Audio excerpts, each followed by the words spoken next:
Hello, and welcome to Abby Thomason's Children's Theater, where tonight we have a special showing of The Adventure of the Yellow Face, starring Detective Sherlock Holmes and his faithful companion, Dr. John Potson. Enjoy the show!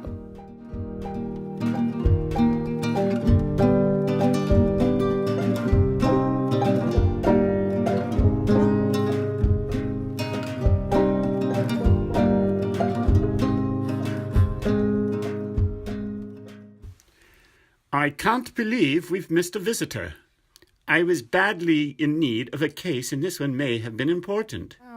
How on earth do you turn? After all, he left his pipe here. Yes, I'm sure he will. This pipe is clearly of great value to him. Now, how on earth do you know... I beg your pardon, but are you Detective Sherlock Holmes, sir? He is indeed, and I am his partner, Dr. Potson. Glad to meet you, but I have no time for pleasantries, if you'll excuse my rudeness. I need your advice on a very personal matter, and the facts are these, Mr. Holmes. My wife Effie and I have been married 3 years, and I know that she loves me more than anything else, because I love her the same. Mr. Bunro, I am assuming this matter is about your wife. Therefore, I should like to hear about her history. How do you come to know my name? Well, it is simply that if you wish your identity to remain secret, my dear Grant Bunro, you ought to not write it under the brim of your hat. Now, continue, please, about your wife. Well, Effie, or Ferret, if you prefer her full name, once lived in America with a husband and child. 2 died terribly of yellow fever, and though she received a great sum of money from the event, she was heartbroken and refused to ever return to the country. Now, we come to recent events. 6 weeks ago, she came to me and asked to borrow £100 because I manage our funds, and I was shocked. She pleaded me not to question what it was for. Please, darling, I will tell you in time, but that time is not now. Do not ask me about this money if you truly love me. And so, though curious and suspicious, I did not ask. It has been eating at me, but I pushed it to the back of my mind until last Monday, when I was forced to face Effie's secrets. Mr. Bunro, if this is a question of infidelity, I would rather not take the case. I know not what this is a case of yet, sir, which is why I hope you will help. Last Monday I noticed that the empty cabin across the way from our home has been moved into. As I watched it, I saw the most chilling thing in the window. A terrifyingly inhuman face, sickly pale yellow and with little expression. I attempted to broach the cabin to meet the new neighbours and catch a glimpse of the monster, when I was aggressively warded off by a tall woman with a northern accent and an angry demeanour. Now what does any of this have to do with your wife? I'm just about to get to that, sir. My apologies. Pray, continue. That night I told Effie about the cabin being newly filled, and she seemed uninterested. I was very nearly asleep, seeming to be asleep from the outside anyway, when I noticed Effie getting dressed and sneaking out of the house. 20 minutes later, she slipped back in, and I confronted her. "Where have you been, Effie?" She would not tell me. I'm so sorry, Grant, but I must ask you, as with the money, to not ask about this. I will tell you in time, I'm sure, but not now. Please, trust me. It is just that I simply had to go out. The next morning, rather distraught, I went for a walk instead of going to the city for work, and as I passed by the cabin I was shocked to see Effie leaving the place and the terrible yellow face in the window once more. Angered, I attempted to storm the place, yet my wife had held me back and pleaded against it. Trust me. I fear that if you enter that place, it will be over between us.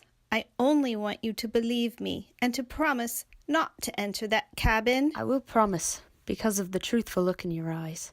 But you must also promise me that you will never enter that place again, so I may let the matter rest in my heart. For 2 days, all was well, until I heard her stealing away to the place again, so I rushed in. It was empty, save for a cat and a photo of Effie on the mantel. It was then that I came here, resolved to have you solve this for me. Have you ever seen a photo of her previous family? No, but we have a copy of her husband's death certificate after the first was destroyed in the fire. Only the husband's was copied, not the child's? Correct, sir. I believe the best course of action now would be for Potson and I to away to this cabin and investigate for ourselves. You have a theory already then, Holmes? Yes, I believe it is her first husband in that home, having faked his own death, come to England to blackmail her. Undoubtedly, the yellow face is his own, having been riddled with the disease that supposedly caused his and their child's death. A brilliant deduction, Holmes. I shall be excited to unmask this villain. Toot sweet.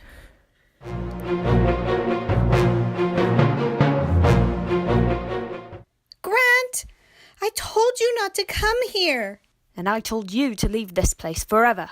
Now, do calm down. It seems, after all, that my theory was wrong, but I must unmask this figure anyway.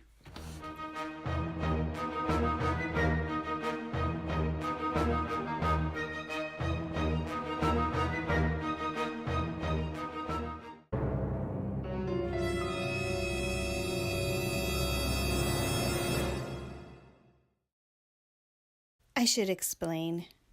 Back in America, my husband was of color. He died of yellow fever, as I told you, but my daughter survived. She takes after her father, though, and so I left her in America with a caretaker for fear that you might not accept her due to her color. I couldn't bear to be away from her any longer, however, so I paid for her to come here and have been visiting in secret since then. Effie, I'm not a very good man, but I think I am a better one than you have given me credit for being. Let's go home as a family. Potson, if I ever seem to get too confident in my ideas, I would ask that you remind me of this case, and I shall be infinitely obliged to you. Ha ha ha ha! I heard it when you said you were leaving. You tore the Band-Aid off and it's bleeding. My tongue is in my teeth 'cause I'm seething. My head's spinning to space 'cause I'm reeling. And it's hard to think 'cause you push me to the brink. And I'm trying to blink, but I'm numb.